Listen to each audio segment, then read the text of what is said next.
Bonjour et bienvenue dans la quotidienne de School TV, l'émission qui vous raconte l'éducation au quotidien. Au sommaire, aujourd'hui, pourquoi les secrets de famille peuvent ronger des vies, au présent mais aussi de génération en génération. Comment s'en libérer? On va poser ces questions à Chantal Moteau, elle est l'invitée du Grand Oral. Dans l'Anti-Sèche, on réveille notre culture générale cette semaine sur l'actualité internationale. Question du jour, quelle proportion de l'espace habitable de la planète représente les océans? Réponse et explication dans moins de 10 minutes avec Franck Tétard. Et puis rendez-vous comme chaque semaine avec Célie Luton sur les rayons de sa librairie cette semaine. Des livres qui peuvent être utilisés pour parler de sujets complexes, difficiles, douloureux avec des enfants et des adolescents. La quotidienne de School TV, c'est maintenant. C'est parti. Grand Oral.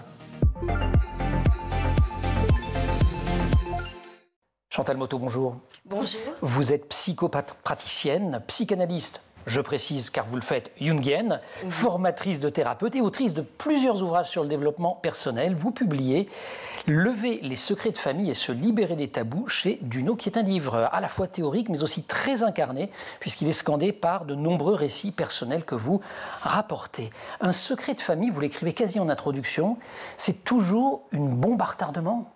Oui, tout à fait. Alors déjà, les secrets de famille ont des bonnes raisons d'exister. Pourquoi les familles fabriquent-elles des secrets? Bien souvent, c'est pour éloigner une douleur qui n'est pas trop racontable, ou pour sauver la face, ou pour protéger, soi-disant, des personnes. On leur cache un petit peu la vérité.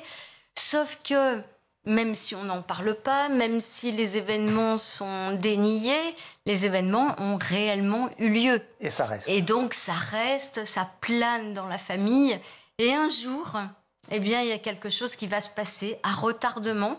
Donc ça peut être des répétitions dans des choses un petit peu dramatiques qui se passent.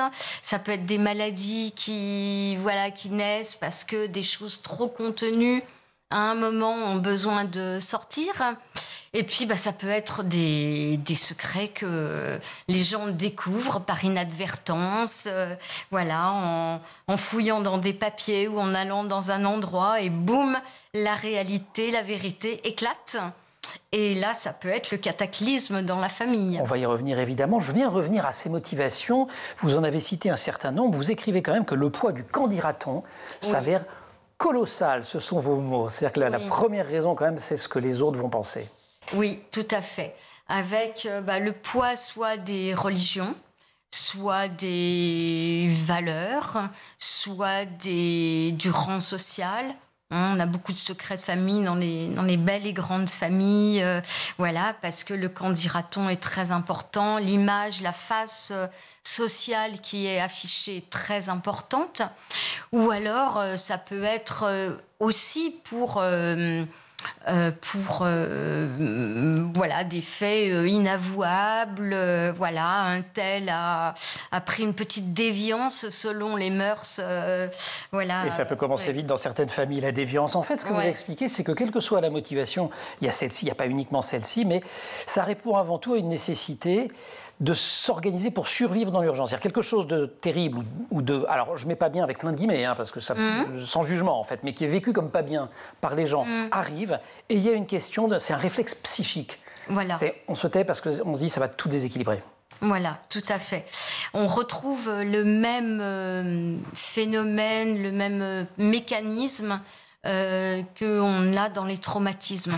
Quand une personne vit un traumatisme, il y a une question de survie psychique.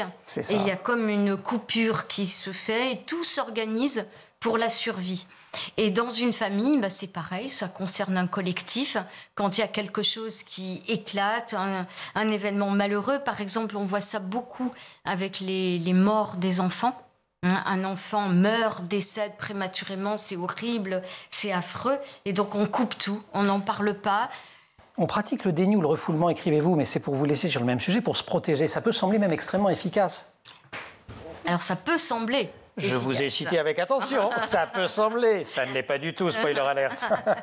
Mais sur le moment, ça semble efficace. Sur le moment, c'est une condition. C'est pour ça qu'on le fait. Enfin, je veux dire, c'est pour ça qu'on le fait. Voilà. On préserve soit les autres membres de la famille, soit on se réserve soi-même. Enfin voilà, c'est fait pour se préserver. Mais le problème, c'est que c'est efficace un temps. Jusqu'au moment où ça ressort. Jusqu'au moment où ça ressort ou jusqu'au moment explicitement ou pas d'ailleurs. Voilà. Parce que ça peut ressortir parce que on découvre la chose, mais ça peut ressortir parce qu'on souffre de quelque chose, on ne comprend pas très bien quoi. Et là, on peut engager un travail éventuellement psychothérapeutique et découvrir cette chose-là. Ce qui est très intéressant, j'ai précisé en vous présentant que vous étiez psychanalyste jungienne, c'est que vous faites référence alors au concept habituel de l'inconscient, là on est chez Freud, mais aussi de l'inconscient collectif. Et ça, c'est Jung. Donc qu'est-ce que ça signifie? Ça veut dire qu'on porte des non-dits, voilà, un vécu commun? Oui, tout à fait. Alors vous faites bien de faire ce lien entre Freud et Jung, parce qu'effectivement, c'est la dimension du collectif que Jung a apporté à la théorie freudienne, en ajoutant des choses. En fait, si je prends un exemple, si je résume ce concept, on va dire que dans un inconscient personnel, on va porter en nous, en mémoire, des événements qu'on a vécus, mais dont on n'a pas forcément conscience. Par exemple, ce qui se passe dans les premiers jours de la vie, les premiers mois, on est tout petit bébé, on n'a rien conscientisé. On vit d'ailleurs dans la période que Lacan a appelée imaginaire, c'est-à-dire qu'on est comme dans une forme de vie illusoire. Voilà, donc ça, mais on transporte les choses. Si on a vécu des peurs, si on a vécu des violences, le corps et le psychisme emportent tout à fait la mémoire et les stigmates. Il y a des traces, vous le dites, au même titre que notre ADN transporte biologiquement des informations généalogiques, notre inconscient véhicule psychiquement des données transgénérationnelles. Voilà. Donc ça, c'est pas seulement, on va filer l'exemple.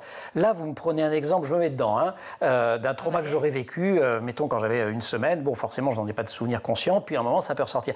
Mais là, ce que vous dites dans le bouquin, c'est que ce trauma peut avoir été vécu par mes parents, mes grands-parents, etc. Et ça a pu traverser les générations et irriguer ou influencer toute la famille. Tout à fait, tout à fait. Donc, l'enfant qui naît dans cette famille avec toute son histoire, qui est inscrite, un petit peu comme dans l'ADN psychique, l'enfant naît, il va récupérer ce bagage. Au même titre que on récupère des yeux bleus et voilà, je sais pas quoi, les caractéristiques physiques, etc., etc. Et donc, dans cet inconscient collectif, il y a des choses qui sont stockées, qui ne sont pas forcément verbalisées, qui ne sont pas forcément conscientisées, mais que l'on va transporter, que tout un chacun va transporter. Après, il y a un autre mécanisme qui vient se rajouter, c'est le mécanisme de la loyauté invisible. Et vous absolument, allez-y sur cette loyauté invisible qui conduit à reproduire des comportements qui nous semblent justes, mais qui à la fin ne sont pas bénéfiques. Voilà, tout à fait. C'est un petit peu comme un attachement particulier que l'on va avoir, puisque une famille est une communauté qui est quand même gérée par des liens forts, par des liens du sang, voilà, c'est très fort. Et donc, à travers ces liens forts, il y a de l'attachement dans tous les sens du terme.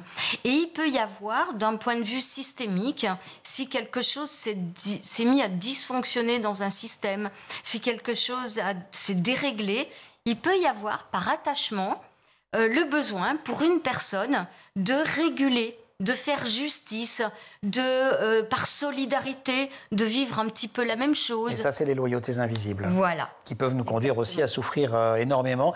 Nous sommes rarement seuls à bord. Le navire est peuplé de fantômes ou bercé par de bien vieilles rengaines.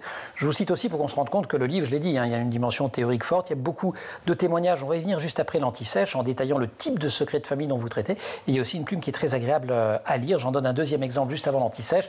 En brisant les chaînes du silence, en nous affranchissant des tabous, nous défaisons les pactes insensés pour trouver une alliance avec nous-mêmes. Nous gagnons une émancipation porteuse de bien-être et source d'équilibre pour les générations futures. Alors comment on s'y prend? On va le voir avec Chantal Motto, autrice de Lever les secrets de famille et se libérer des tabous. Mais pour l'instant, l'Anti-Sèche, Franck Tétart.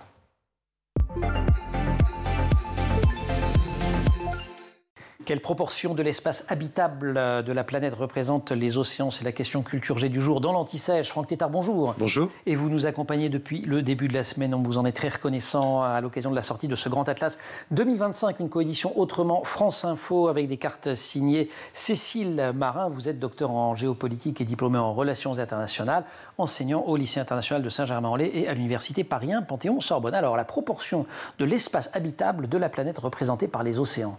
Chaque mot compte. hein, notamment habitables. 90%. 90%, c'est quand même assez dingue. Et ça, on trouve ce chiffre dans le chapitre intitulé « Protéger la mer, une nécessité ». Oui, parce qu'aujourd'hui, les océans sont effectivement l'habitat de à peu près 250 000 espèces. Et donc, il est nécessaire de les protéger. On voit qu'aujourd'hui, le fléau de la surpêche, la pollution sont véritablement des facteurs aggravants de ce milieu océanique. Et puis, on oublie souvent qu'un des poumons de la Terre, c'est aussi l'océan. C'est-à-dire que l'absorption du carbone se fait aussi par les océans. Et donc, plus on les protège, plus ils pourront continuer de jouer un rôle nécessaire aux problèmes que nous rencontrons avec le réchauffement climatique. Et vous l'avez dit en parlant du nombre d'espèces, mais je le surligne quand même, quand on parle de sauver la biodiversité, on parle des océans. C'est quand même le principal réservoir au niveau mondial. Alors, à lire votre chapitre consacré à la puissance... non, pas dans... Ça, c'est autre chose, la puissance de la mer, on va pas dans 3 secondes. À protéger la mer, je vais vous montrer la double page pour vous montrer toujours qu'il y a de belles illustrations et que c'est extrêmement vivant et agréable à lire. Il y a plein de textes de loi. C'est un chapitre très juridique, des traités dans tous les sens. Notamment 1982, Montego Bay en Jamaïque, la Convention sur le droit de la mer. Il y a un régime juridique international de la mer. On a dit à un moment donné, c'est à tout le monde. Alors, pas tout. Pas tout. En fait, autrefois, on disait la mer est à tout le monde. C'était le principe de libre circulation sur les océans. Et justement, à partir de 82 et l'entrée en vigueur de ce traité de Montego Bay en 94, les États commencent à dire, mais pas partout. Et donc, on délimite des zones d'exploitation, finalement, des ressources qu'on appelle les zones économiques exclusives et qui couvrent 200 000 nautiques, à peu près 370 km à partir des côtes, qui relèvent de la souveraineté économique des États. Et chose qu'on ignore, d'ailleurs, la France, on a plein parce que, certes, on a quelques côtes autour de l'Hexagone, mais on a surtout la Nouvelle-Calédonie, la Guyane, etc. Oui, la Polynésie française qui nous valent des... Ah oui, on a la deuxième zone économique exclusive au monde derrière les États-Unis. Donc c'est considérable, hein, c'est à peu près 11 millions de kilomètres carrés, donc c'est considérable et évidemment ça nous apporte non seulement des ressources qu'on pourra exploiter, mais aussi une biodiversité à protéger. Et donc aujourd'hui, un des enjeux, c'est cette protection à travers la mise en place de ce qu'on appelle des AMP. Alors, objectif de ces AMP, ces aires marines protégées? Alors, l'objectif, c'est une protection. Mais le problème, c'est que le niveau de protection, il varie selon les États et il varie selon la régulation qu'on met en place. Donc, on a vraiment des grandes disparités dans la protection. Et aujourd'hui, l'enjeu, c'est d'arriver d'ici 2030 à 30% de protection des océans au niveau mondial. Ces AMP n'ont pas attendu tous les discours assez récents, finalement, sur l'effondrement de la biodiversité. Vous dites que la première a vu le jour en Australie. Oui. 1960. Oui. Oui, donc on s'est bien rendu compte du problème il y a assez longtemps. Oui, tout à fait. Et puis on a voulu effectivement protéger cette biodiversité depuis très longtemps parce qu'on était déjà conscient d'un certain nombre de problèmes liés donc à cette protection. Franck Tétart, on vous a accueilli toute la semaine pour parler du Grand Atlas 2025 que vous publiez, coédité par France Info et par Autrement. Mais là, quand on parle des océans, ça renvoie à la puissance et la mer. Un autre atlas, cette fois du dessous des cartes, que vous signez avec Émilie Aubry aux éditions Talendier. Un petit mot sur votre passion pour ce sujet? C'est une passion et c'est aussi un véritable enjeu géopolitique. On le voit aujourd'hui à travers les canaux, à travers les flux maritimes. 90% des flux maritimes aujourd'hui se font par mer. Et c'est y compris le lieu où on trouve tous les câbles. Les flux maritimes, des flux de commerciaux. Oui. Les flux maritimes par la mer, on s'en serait douté. Oui, et puis du coup, merci. Et puis également, évidemment, tout ce qui relève du numérique, puisque des câbles sous-marins nous permettent d'avoir accès à Internet partout dans le monde et de communiquer. Et c'est vrai qu'avec le durcissement, c'est peu de le dire, des relations internationales, on en parle beaucoup en ce moment parce que c'est devenu, y compris un enjeu militaire, de protection de ces câbles et de ces communications. Franck, merci mille fois de nous avoir accompagnés toute cette semaine, de nous avoir éclairés et d'avoir enrichi notre culture générale sur l'actualité internationale. Vous lisez le Grand Atlas 2025 qui vient de sortir chez Autrement et France Info pour en savoir plus. Et je rappelle que vous êtes docteur en géopolitique et que vous enseignez aussi bien au lycée international de Saint-Germain-en-Laye qu'à Paris 1, Panthéon, Sorbonne. On peut aussi suivre votre compte Instagram Géopolitique La Minute. Grand Oral, la suite. Chantal Motto, il y a plein de secrets de famille. Vous examinez toute une série de traumatismes sur lesquels portent fréquemment des secrets de famille. Vous avez déjà cité les enfants morts prématurément ou à la naissance. D'un tout petit mot, les conséquences du silence sur ce sujet, quelles peuvent-elles être? Alors, déjà, il y a un problème de place. C'est-à-dire que l'aîné n'est pas l'aîné. Ensuite, il y a un problème de comment être aimé, comment être reconnu.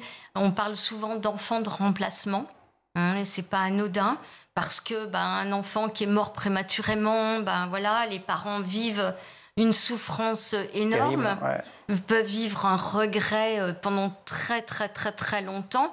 Et l'enfant qui arrive derrière, quelle place il va avoir? Alors ça peut être. Mais il vaut mieux en parler. Voilà. C'est ça le secret quand même. C'est ça. Ouais. C'est ça.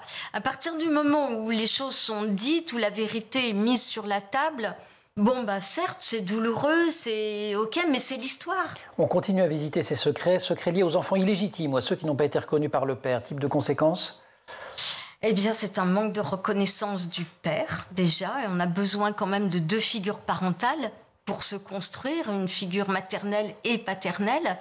Et puis, ça peut être un petit peu comme sur le 2 pieds, il nous manque une jambe. Au lieu d'avoir les 2 jambes, il nous manque une assise, il nous manque une jambe. Et même si la vie fait qu'on a un père adoptif, par exemple, qui est très bienveillant, voilà, il y a quand même quelque chose. Un petit quelque chose. Le suicide? Alors, le suicide... Qui est aussi très largement tué dans les familles. Ouh là là, oui. Et c'est très bizarre parce que le suicide, comme je dis dans le livre, a été dépénalisé en France depuis 2 siècles quand même. Donc, mais il est considéré par les familles... Vous évoquez les religions à un moment donné, c'est quand même déjà un petit peu différent. C'est répréhensible et puis c'est un gros abandon. C'est ça. La personne qui est morte, qui est partie comme ça, elle a abandonné, elle a lâché les siens. Et c'est pas très sympathique de s'avouer qu'on a été abandonné, qu'on a été lâché. Peut-être qu'on peut même avoir une culpabilité au niveau de l'entourage proche. Qu'est-ce qu'on n'a pas vu? Qu'est-ce qu'on n'a pas fait? Toujours, c'est la question que tout le monde pose. Ouais. Et pour ceux qui restent, c'est est-ce que j'ai le droit de vivre, moi, alors qu'il y a quelqu'un qui s'est donné la mort, qui s'est interdit de vivre? Mais tout ça, ça donne plutôt envie de garder le secret quand vous nous le racontez. Oui. On se dit, il vaut mieux écraser le truc et on n'en parle plus. Oui. Sauf que ça va laisser des traces. C'est ce que font toutes les familles. Mais en fait, c'est affronter la réalité, conscientiser les choses. Il y a aussi ce que vous appelez les tabous secret défense, et notamment les traumatismes collectifs comme les guerres. Oui. Alors là, on a beaucoup de grands-pères qui sont revenus. D'ailleurs, on a l'expression, moi, que j'entends très, très, très souvent. « Oh, vous savez, mon grand-père, c'est un taiseux. » Oui, absolument. En fait, le grand-père, il est revenu taiseux de la guerre parce que il a vu des choses horribles et puis parce qu'il a survécu comme il a pu survivre. Et puis, à un moment, on réintègre la vie normale, on laisse tout ça là-bas derrière et on va essayer de vivre une vie normale. Voilà, sauf que... Allez-y, vous avez terminé, pardon, je vous ai coupé. Sauf qu'il y a des images qui sont bien imprégnées et voilà, et des choses qui sont terribles. Les blessures que l'on n'apaise pas continuent à s'ulcérer de génération en génération. J'ai gardé la métaphore de la blessure que vous utilisez puisque vous parliez des guerres. Alors, dans les façons d'essayer, entre guillemets, de s'en sortir, de mettre des mots MOTS sur les mots MOUX, l'expression que je vous emprunte, vous pratiquez-vous une méthode qui est celle des constellations familiales, méthode développée par Bert Hellinger, qui était allemand. Il le fait juste après, dans les années 70 d'ailleurs. C'est ça. Et c'est pas sans lien avec la guerre.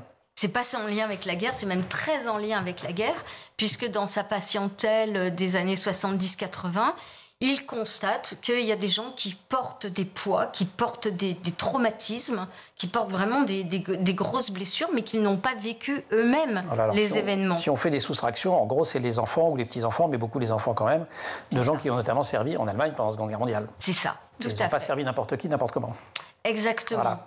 Avec ce double aspect que les familles des victimes ont bien sûr été traumatisées et les familles des persécuteurs ont également des maux à guérir et que parfois ces mots justement n'ont pas été mis en mots, enfin très souvent n'ont pas été mis en mots parce que comment expliquer qu'on a contribué à envoyer des gens en camp de concentration, comment expliquer qu'on a gardé des camps de concentration, etc., etc. Et donc comme tout ça n'a pas été mis en mots, comme tout ça a bien été étouffé, et l'Allemagne a mis des années à percer la chape de plomb, eh bien il fallait trouver une méthode qui permettait de mettre au jour qu'est-ce qui a bien pu se passer et donner des pistes d'exploration aux gens pour essayer de comprendre d'où vient ce poids, d'où vient ce fardeau. Et là, il invente une pratique dont vous précisez qu'elle est délicate, une délicate pratique thérapeutique, celle des constellations familiales. Comment ça marche? Alors, c'est une sorte de jeu de rôle, hein, je traduis mal. Oui, c'est un peu ça quand même. C'est un peu ça. Vous réunissez des gens. Voilà. Je vous laisse expliquer, vous allez le faire mieux que moi. Non, vous le faites très bien. Non, mais attendez, c'est parce que j'ai lu votre livre, mais bon. Vous réunissez des gens qui ne se connaissent pas. On réunit des gens qui ne se connaissent pas. Une personne arrive, apporte son problème, et on va choisir des éléments du système familial pour les représenter. Donc, ce que vous appelez des éléments du système familial, les gens, quoi. Des gens, ça peut être le père, la sœur, la sœur, etc. Le grand-père, etc. Ou ça peut être, par exemple, une maladie. On va représenter la maladie. Et ensuite, on va demander aux représentants donc de jouer ce rôle. Enfin, il n'y a rien à jouer d'ailleurs, juste de représenter le père, la mère. Donc si on y va, si je fais une constellation familiale, je sais pas quoi, je peux devenir le grand-père de la personne dont on travaille la constellation. Voilà, exactement. Et là, je sais rien, moi. Vous ne savez rien. La personne va vous positionner dans l'espace. C'est ça. Et elle va positionner les autres membres de la famille. Ouais. C'est un petit peu comme si on faisait un dessin vivant. C'est ça. Alors, je donne un exemple, Zou, j'ai prévu ma page. Donc ça, c'était le cas de Maryse. J'imagine que c'est des pseudonymes que vous avez retenus. Oui, bon. oui. Mais enfin, elle est Maryse dans le bouquin. Donc, vous voyez, voilà, ça fait ça au départ. Vous ne pouvez pas voir, mais je vous le dis, il y a quelqu'un va jouer le rôle de la mère, du grand-père, de la grand-mère, d'un jumeau, etc. Et une fois le travail effectué, hop, ça fait ça. Voilà. Donc pareil, vous êtes un peu loin, mais vous voyez que c'est plus le même dessin, c'est plus... Oh, quelle réalisation, c'est formidable, merci beaucoup. Vous voyez que c'est plus du tout le même dessin, puisqu'on est passé de quelque chose d'assez rapproché, d'un peu racorni, à quelque chose où des distances se prennent. Voilà, tout à fait. Alors, le positionnement est très important, d'autant plus qu'on parle de famille, donc de positionnement dans la famille. Il y a beaucoup de choses qui changent en termes de rang, en termes de positionnement psychique. Et alors, qu'est-ce que je comprends dans une constellation familiale ? Alors, quand Jean ressort. Voilà, par exemple, si je reprends votre exemple, vous voyez un grand alignement, en fait, dans le premier dessin. En fait, c'était une façon de transcrire qu'il y a quelque chose qui se répétait dans la lignée des femmes. D'accord. Elles étaient toutes alignées, la grand-mère, la mère, l'enfant, tout le monde est aligné et en alignement, le problème. Qui donc, était, on peut... dans le cas de Maryse? Je ne me rappelle plus. Eh bien, écoutez, je vais vous le dire. J'aurais dû le noter. Donc, en tout cas, c'était le problème, qui était aligné de femme en femme. Et ensuite, avec le travail... Et donc, ça permet d'avoir une lecture et de se dire, ben voilà, on comprend l'origine. L'origine concerne la lignée. Cette souffrance concerne la lignée, elle s'est répercutée. Et voilà, donc déjà, il y a une prise de conscience. Voilà, et Maryse qui n'arrivait pas à rester sereine dans sa relation à sa mère, elle ne comprenait pas pourquoi, elle l'avait toujours protégée, aidée, secourue, jouant presque le rôle d'une maman pour elle. C'est un peu ça le point de départ, quoi. Elle se dit, ça va pas, il faut dénouer ce truc-là. Et elle se rend compte... Et ensuite, dans la réorganisation, eh bien, on voit qu'on a ce qu'on appelle la désintrication. Donc ça, c'est un terme que Bert Hellinger a aussi mis au point. C'est comme dans la physique quantique. C'est ça. Des trucs intriqués. Exactement. Et on les désintrique. Exactement. D'ailleurs, la physique quantique permet d'expliquer ces intrications familiales. Comment se fait-il que quelqu'un, petit-fils ou petite-fille, puisse transporter les problématiques de la grand-mère ou du grand-père. C'est ça. Parce que, en fait... Je crois qu'il y a l'épigénétique qui travaille là-dessus aussi, n'est-ce pas, qui dit comment on laisse des traces de génération en génération. Voilà, tout à fait. Et donc, voilà, donc en fait, ce sont des éléments qui ont été mis ensemble et les scénarios de vie, psychiquement, peuvent être intriqués. Et donc, la désintrication qu'on voit sur le schéma, c'est de voir qu'il y a le passé, avec leur histoire, et on la reconnaît, là, cette histoire. Était l'histoire d'un bébé mort avant de naître. C'est une histoire d'une fausse couche.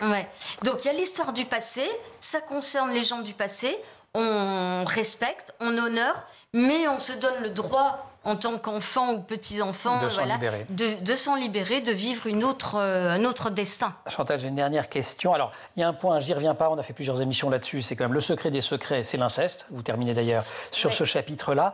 Un mot quand même, en vous lisant, alors vous allez me dire que c'est vrai pour n'importe quelle thérapie, mais alors pour les constellations familiales, en plus, il y a des gens autour, il faut pas mal de courage pour explorer ces drames familiaux, non? Oui, alors il faut vos patientes et vos patients, c'est ça. Oui. Et d'ailleurs, pour l'inceste en général, il faut beaucoup de ça pour l'inceste, oui, mais je parlais en général, même en général, d'aller dénouer, d'aller creuser. C'est pour ça que, vous savez, moi, j'ai pas une clientèle ou une patientèle très jeune. C'est ce que vous dites. Souvent, les gens attendent d'avoir 40-50 ans, voire plus. Encore 40-50, c'est bien. Je suis gentil. C'est les juniors.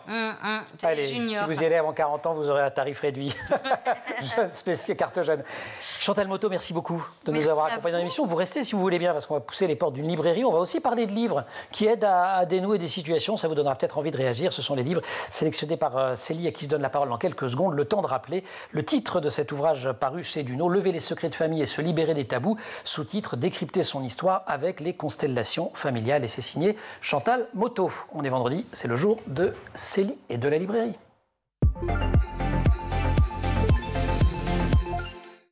Célie Luton, bonjour. Bonjour Emmanuel. On pousse les portes de la librairie. Chantal, Célie, Chantal.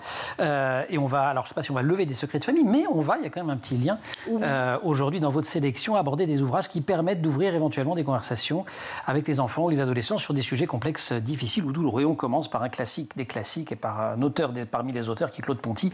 Et L'Arbre sans fin, c'est de la collection. Alors comme c'est le petit format, c'est les lutins de l'école des loisirs, mais ça existe aussi, j'imagine, en grand. Il est sorti en 1992 pour la première fois. Et là, nous allons suivre Hippolène qui vit dans un arbre, l'arbre sans fin. Elle est ravie, elle chasse avec papa les glousses. Mais un jour, une branche meurt, c'est grand-mère qui est partie. Hippolène est tellement triste qu'elle se transforme en larme.